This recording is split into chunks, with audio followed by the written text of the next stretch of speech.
ငွေရှာနိုင်တာတခုတည်းနဲ့လူတယောက်ကိုတော်တယ်ကောင်းတယ်လို့မဆုံးဖြတ်ရဘူးရှာထားတဲ့ငွေတွေကိုဘယ်လိုသုံးသလဲဘယ်နေရာမှာသုံးသလဲဘယ်လိုရည်ရွယ်ချက်နဲ့သုံးသလဲဆိုတာနဲ့လူတယောက်ရဲ့အရေးချင်းကိုတိုင်းတာရတယ်အမရာပါအမရာဒီနေ့ဖတ်ပြပေးမှာကတော့ဆရာဦးကုန်းဓာတုရဲ့တုံညဆိုတဲ့စာအုပ်ထဲကတုံညဆိုတဲ့ဝိတုရိုလေးရဲ့အပိုင်း1ကိုဖတ်ပြပေးမှာဖြစ်ပါတယ်ကျွန်တော်မှာငယ်ချင်းတွေအများကြီးရှိတယ်ကျွန်တော်ကမန္တလေးသားဆိုတော့မန္တလေးမှာမိတ်ဆွေမရှာဘူးကျွန်တော်တငယ်ချင်းတွေထဲမှာစိုက်ကားနေတဲ့သူလည်းပါတယ်လို့ပတ်စံရှိတထေးတွေလည်းပါတယ်လုပ်ငန်းရှင်တွေလည်းပါတယ်ကျွန်တော်တငယ်ချင်းတွေထဲကတန်းအေးအကြောင်းပြောပြခြင်းတယ်သူကအလွန်အလုပ်ကြိုးစားတယ်လွန်ခဲ့တဲ့အနှစ်20လောက်တုန်းကကျွန်တော်မှာသွားစရာလာစရာဆိုလို့စပိန်တစည်းပဲရှိတယ်တန်းအေးမှာဆန်နီကားရှိတယ်သူကဆန်နီကားဝယ်လာပြီးမန္တလေးကဘိုးဘိုးကြီးနန်းနန်းကိုတွားပြတယ်ကျွန်တော်ကိုခေါ်သွားတယ်နန်းနန်းမှာသူကဆုတောင်းတယ်နောက်တစ်ခါဗန်ကားနဲ့လာပြီးနတ်ပြနိုင်ရပါစေတဲ့တန်းအေးကပွက်ရည်လုပ်ငန်းလုပ်တယ်တကြားဆက်ထောင်တယ်စီးပွားဖြစ်တယ်ဒီတော့မကြခင်မှာပဲသူ့ဆုတောင်းပြည့်တယ်ဒီကောင်ကြီးဗန်ကားဝယ်တော့သူနဲ့ကျွန်တော်မြစ်ကြီးနားမြစ်ဆုံအထိသူ့ကားနဲ့ခရီးသွားကြတယ်တယောက်တစ်လက်မောင်းကြတယ်တန်းအေးကဗန်ကားမောင်းရင်ပြောတယ်ငါနောက်3-4လဆိုရင်မက်တူကပြောင်းစီမှာမင်းကကားအယူပဲကားအယူမဟုတ်ဘူးကားတရေကွာကားကောင်းကောင်းမောင်းရတဲ့အရာတာကိုမင်းမသိပဲငါကပတ်စံစုမိရင်ဒီထက်ကောင်းတဲ့ကားကိုပြောင်းစီမှာတန်းအေးကအလုပ်ကြိုးစားသူဆိုတော့မကြခင်မှာပဲမက်တူကားကိုဝယ်လိုက်နိုင်တယ်ကောင်းလိုက်တဲ့ကားသူ့ကားနဲ့ကျွန်တော်တို့တငယ်ချင်းတွေဗကန်ကိုဖျားဖို့ထွက်ခဲ့ကြတယ်မကြပါဘူး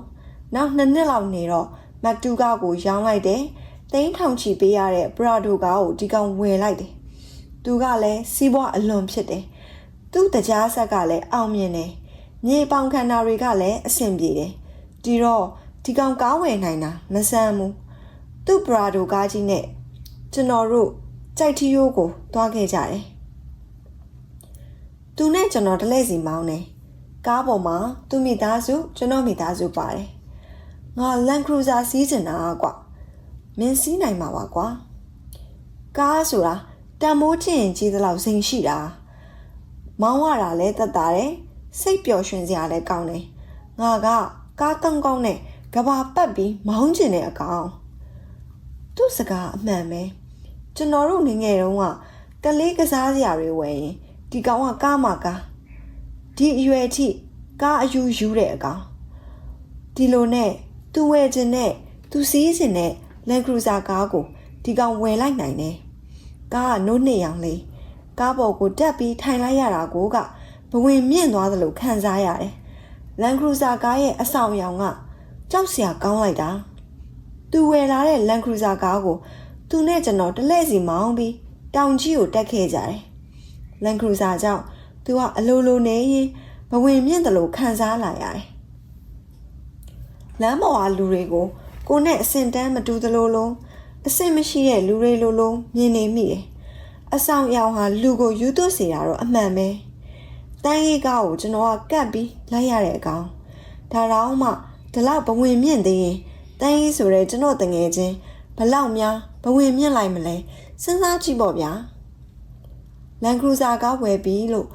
4-5 လလောက်လဲနေရောတန်းအေးတယောက်သွေးတို့ယောဂါနဲ့အုံနောက်သွေးကြောပြတ်ပြီးဆုံးရှာတယ်ကျွန်တော်တော်တော်တုန်လှုပ်သွားတယ်သူ့ရဲ့အာတုဘကအရန်ကိုစီကားတယ်သူကမိတ်ဆွေများသူဆိုတော့သူ့အာတုဘမှာအလုတ်သမားတွေကစားလို့သူ့ငယ်ချင်းတွေငငယ်တုန်းကဆရာတွေဆရာမတွေသူ့နာရေးကိုလိုက်ပို့ကြတယ်